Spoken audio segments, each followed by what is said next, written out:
Wow, this is such an honor. Thank you. Congratulations. Congratulations. We made it.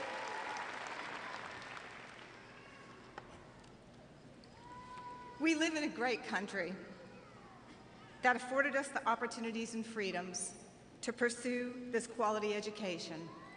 We owe a lifetime of gratitude to so many.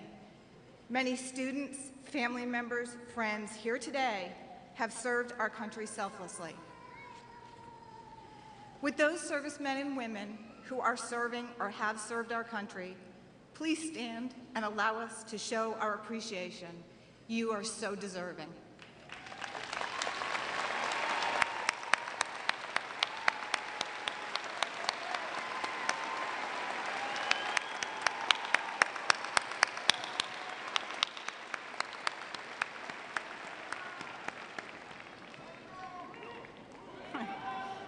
Like that. I would like to say a special thank you to all of my enrollment advisors and the support I've had at the University of Phoenix. But I'd like to give a special thank you to my graduate enrollment advisor, Amy Carlisle, for helping me through this program in every way. She was there from the beginning to guide me during the really tough times, and at any time I could go to her for help. She was the one that believed in me and encouraged me to submit a speech for today's commencement. Amy, you were the backbone I needed, and I thank you. So first, let us look at what it took for you to get here. Well, you survived the really bad day at work with the boss on the warpath, and you've got to go to class. You leave work late. The traffic is backed up for miles as usual. The only thing on the radio is bad news and Barry Manilow. It's raining. There's a wreck. The significant other calls and says, I have to work late, you have to get the kids. The teammates call, even the one who didn't do any of the work and wants to know if the paper was posted on time. You assure them that it will be posted when you get to the campus, only to discover that you left your thumb drive in the computer at work while you were finishing the assignment on company time. You need to make copies of the PowerPoint in the Student Center on the one copy machine, and there are 15 other students who are frantically waiting to use it. Class has already started. The classroom is freezing. Dinner is a mystery bag of something out of the machine. The instructor's PowerPoint lecture is so stimulating, you have to stand for the entire class to keep from nodding out. It's 9:59 p.m. Please.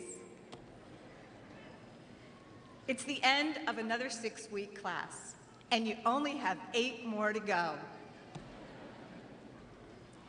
Oh, come on, guys. You have the end of class of evaluation. You can voice your opinion. You've all been there, and every one of you have overcome the many obstacles. You are here among a group of people who are not unlike you. They also started this academic journey with hope, courage, determination, and a dream.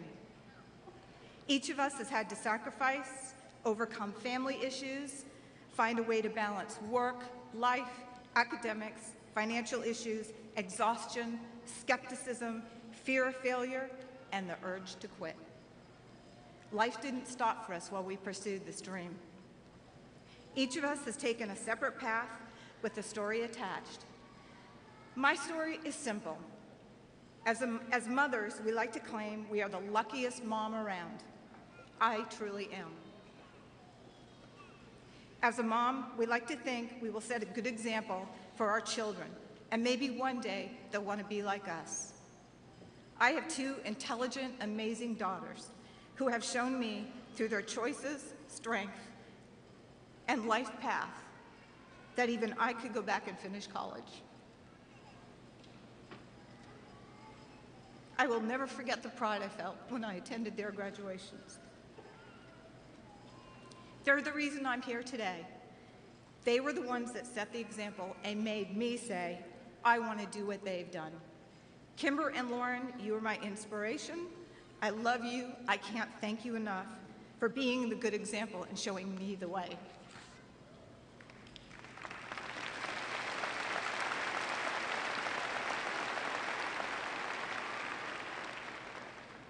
The journey has been personal for each of us. It contains a story of trials, challenges, triumphs, and milestones.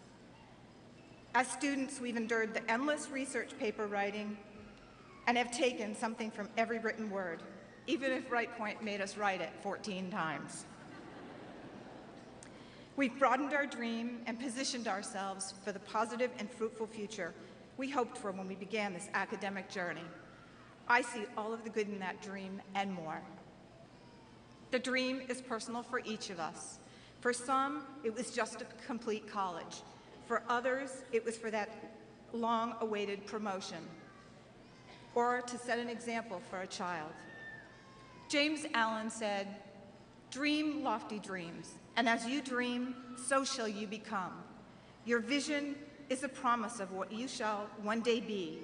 Your ideal is a prophecy of what you shall at last unveil." Well, students, today, and graduates, today is the beginning of the unveiling. So begin by pausing for a moment and take a long last look at your teammates. Yes, you will remember them. We have taken and given in the time we've been here.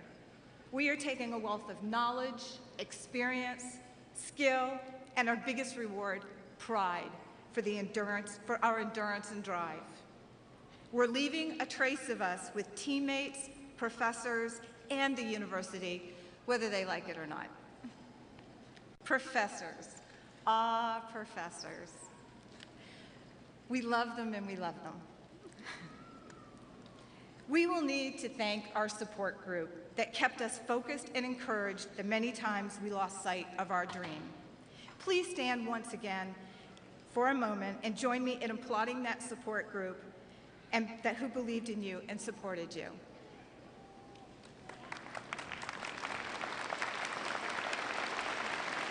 Thank you.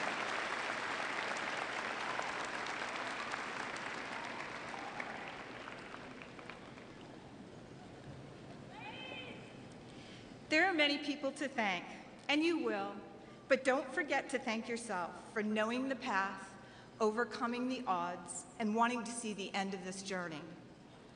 So now you're here. Where are you going to go from here? How will you use the knowledge? Will you pass it on? Will you encourage others to do the same? It's been a long road, but you made it happen. Eleanor Roosevelt said, "The future belongs to those who believe in the beauty of their dreams." So what will your next dream be? Will you have the courage to achieve it? Look at what you have just achieved. And though you've fulfilled this one dream, don't stop. Keep reaching for the next one. And when you fulfill that one, find another. Say it out loud. Share it with someone. Share it with everyone. Fear was a culprit. Fear of failure is even larger. And as graduates, you have overcome. So as you leave here today, fellow graduates, please share my gratitude and tremendous pride in each of you and what you have accomplished. You've inspired me, encouraged me, made me laugh, made me cry, and unknowingly gave me the courage to keep going. Every one of you is unique and remarkable. Today is all about you, graduates. Celebrate, enjoy your families, toast to your accomplishment. You have worked hard, and that degree is yours.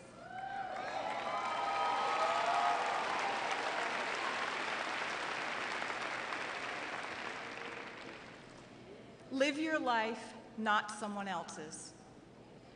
Make a difference and be true to your faith. And listen to your heart, because it will always tell you the truth. You are about to take the next step into your future. Don't be fearful. Henry David Thoreau said, "Go confidently in the direction of your dreams. Live the life you imagined." Congratulations, graduates. I can't wait to see where your next dream takes you.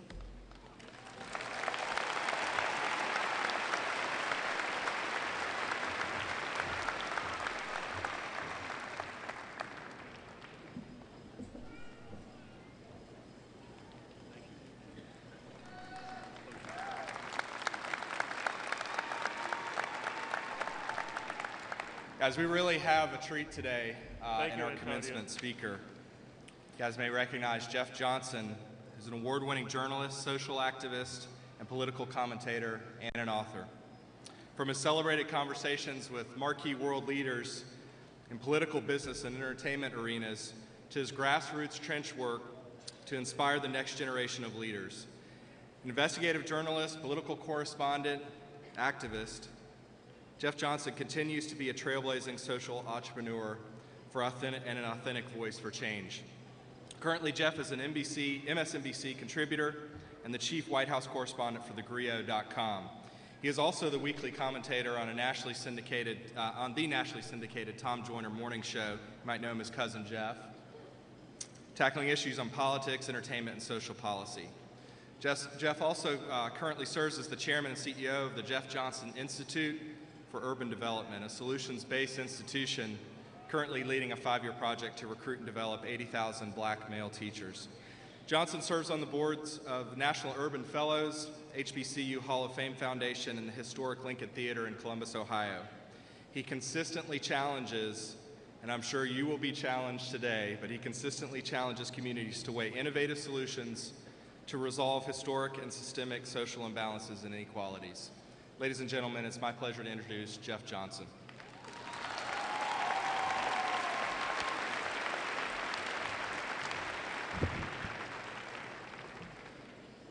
Good morning. Is it on? Mic, check 1, 2. Hello, hello. Good afternoon. One more time, good afternoon.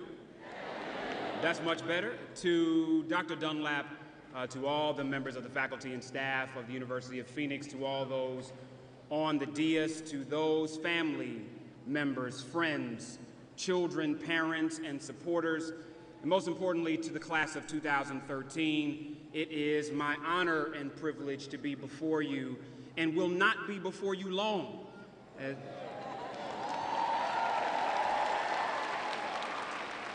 Before I go into, wow, there it is. Before I go into my formal remarks, it's important for me to ask Paul to stand up. When he was singing, I know that many of you were thinking what I was thinking.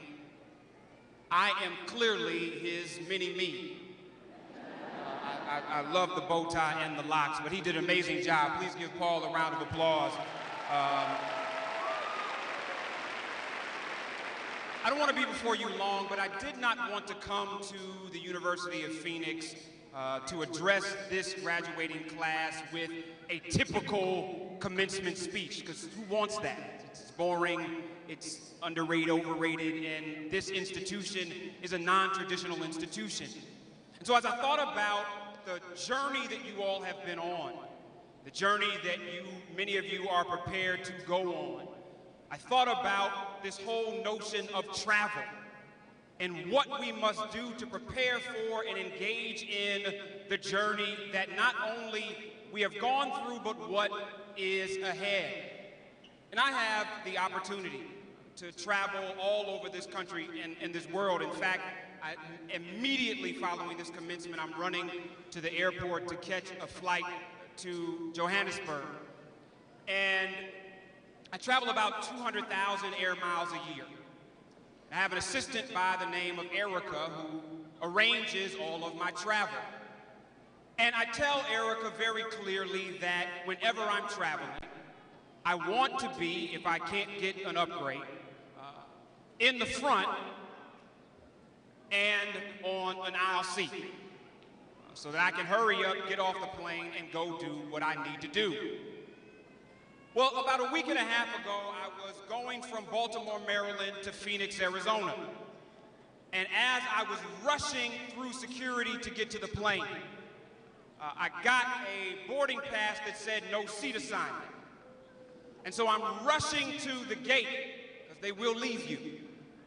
And as I get to the gate, the woman gives me a boarding pass, and as I'm walking down the jetway, the ticket says seat 31B.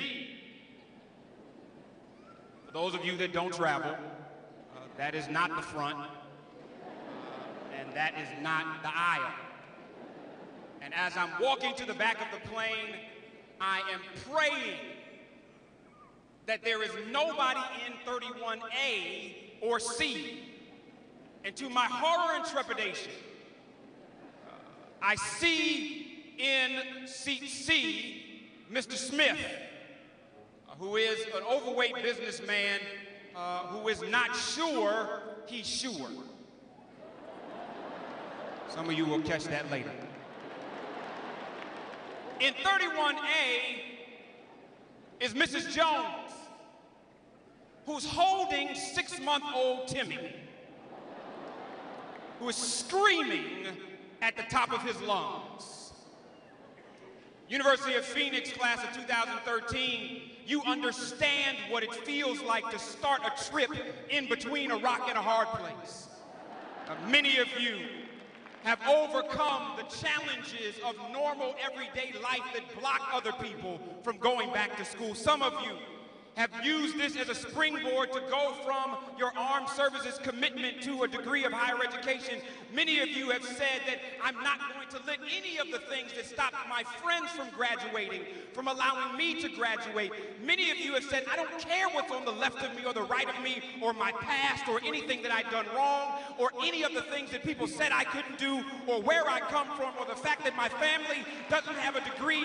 I understand that between a rock and a hard place, I can create my future. But what you've got to understand is as you move forward,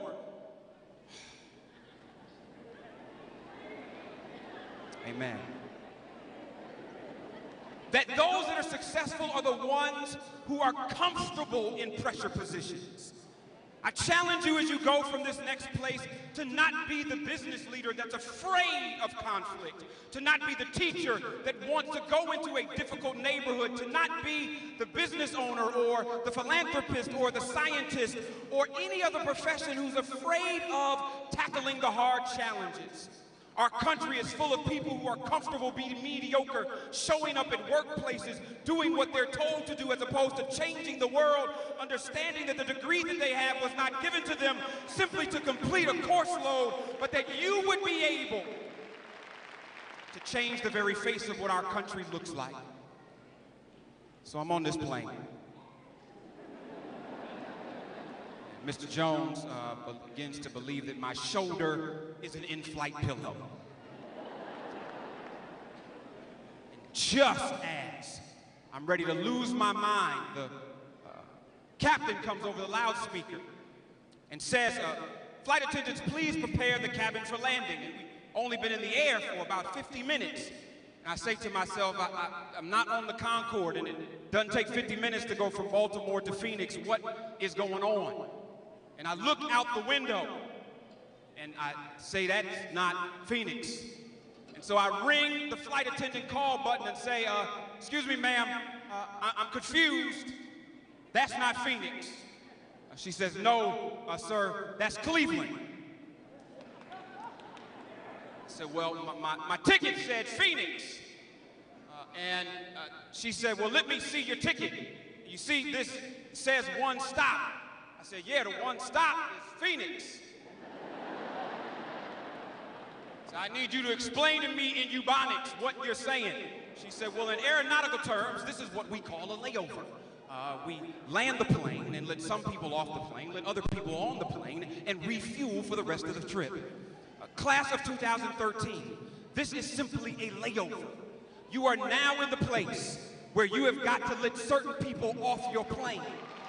Because there are people that were part of your pre-degree life that cannot be a part of your post-degree destiny.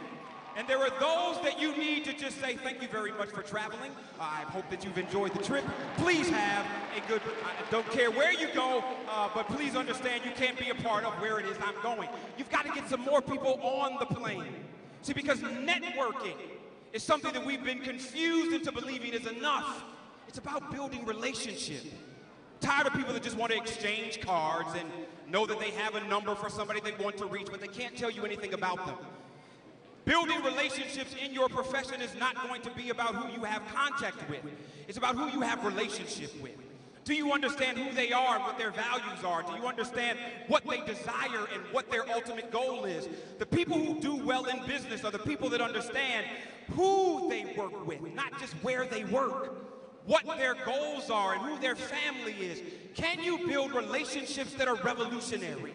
That the mere fact that you know someone begins to shift the atmosphere, and that when you work with them, when you talk to them, you're not just talking about what you're doing together, but when you have a hard day, they're the ones that lift you up. Can you build revolutionary relationships?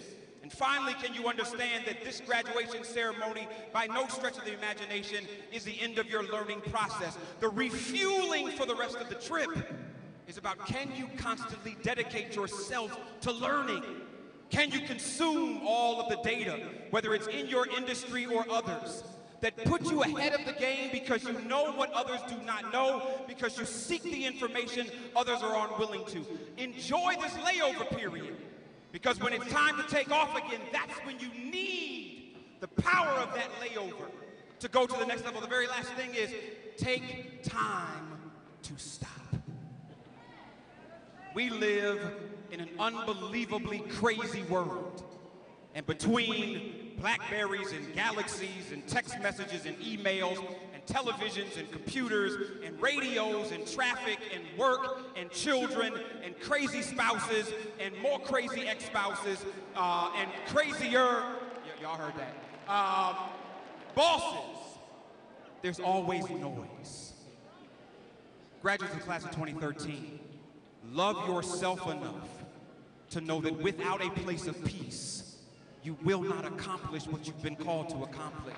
Find those moments to pause and stop and embrace silence and peace, that you would be able to use that as the layover that takes you to the next level. So I'm taking off from Cleveland.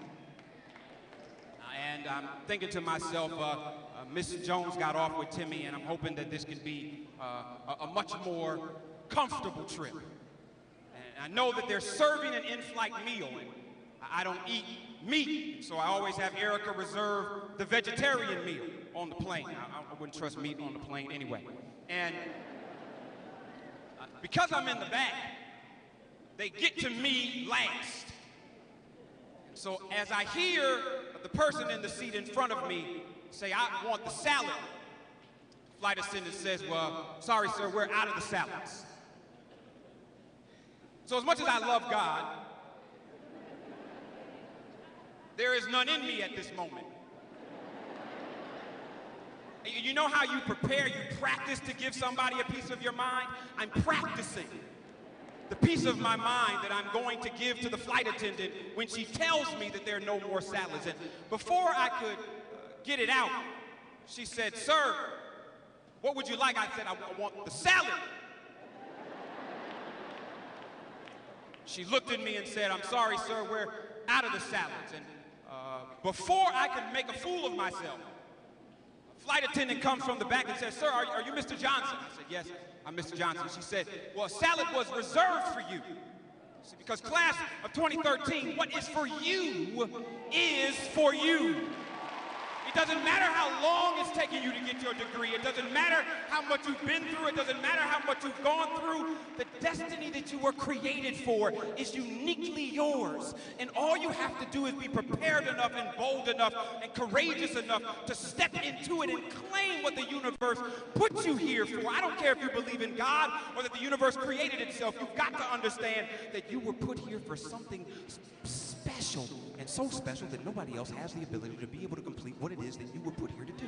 And that if you fail to walk out your calling, the universe is crying out for a vacant space that you have been unwilling to fulfill.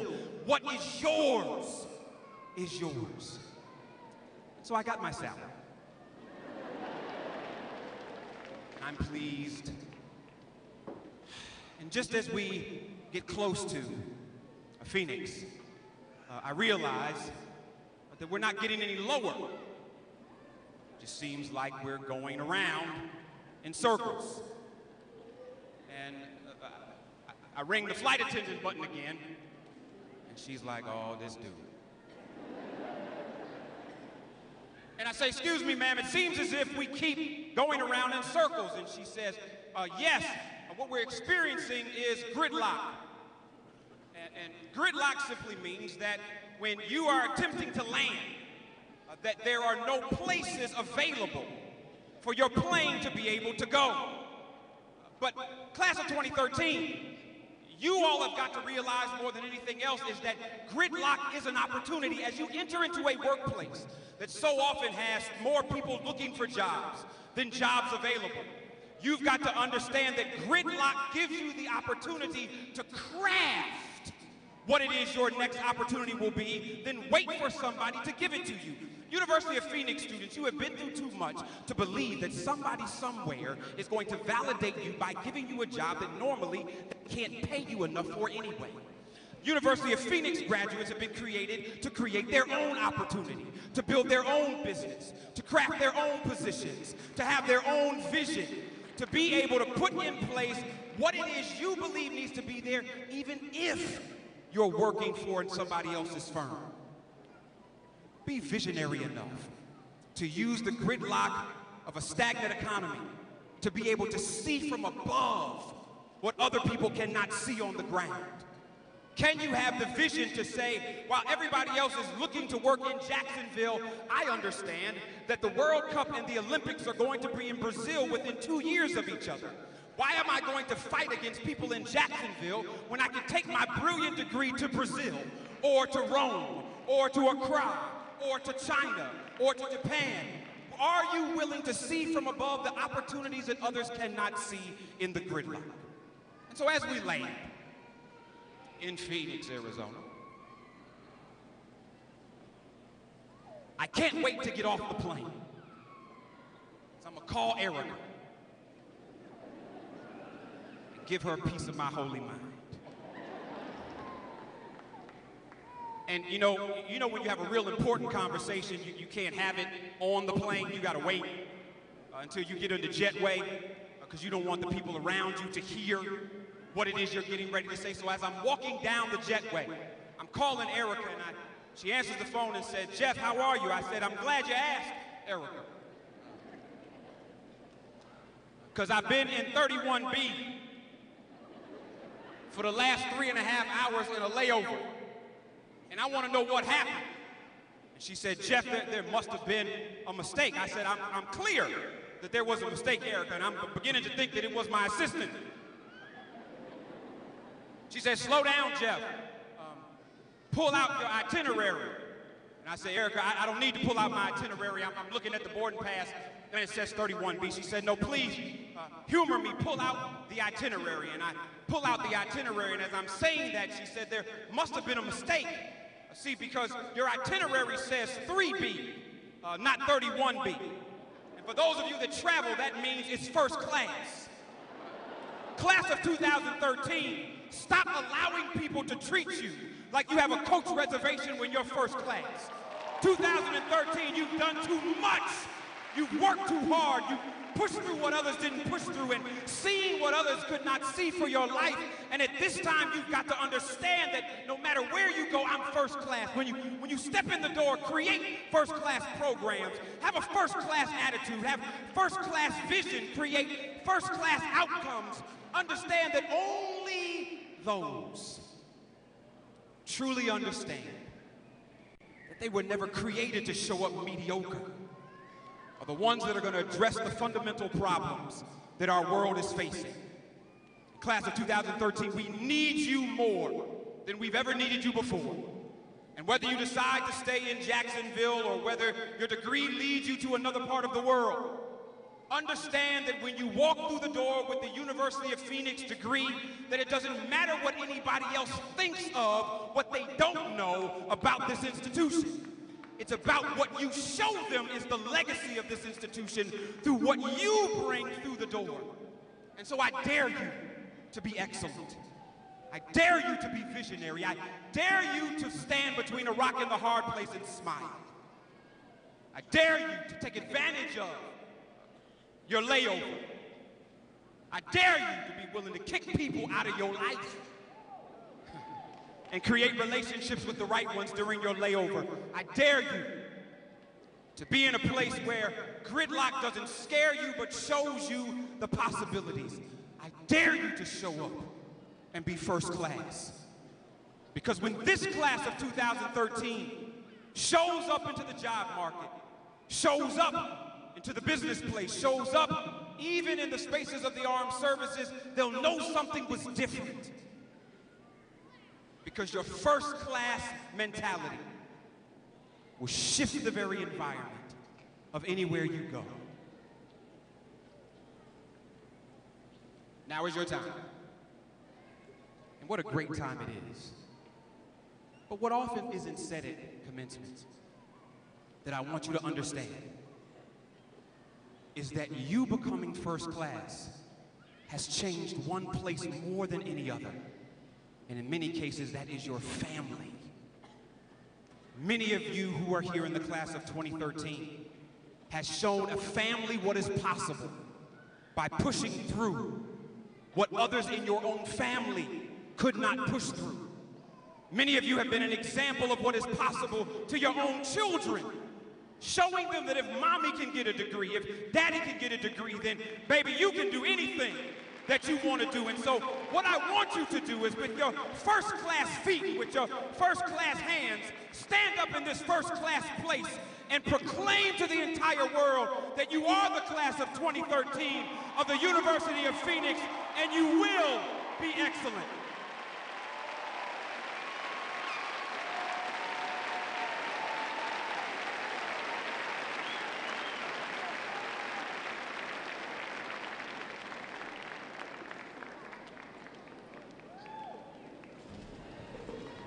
Cameron. All right, there we go.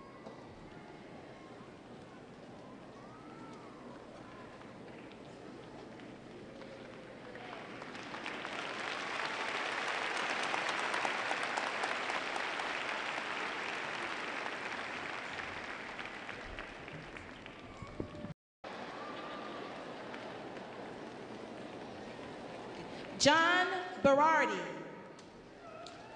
Johnny Davis. Kelly Dawson. Curtis Smith. Charlene Diamond. Alan Scott. Chiffon Champion. Parker Anderson.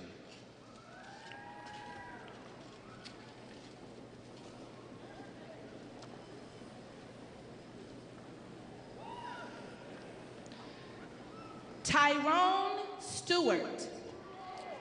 Antonia Rudzis.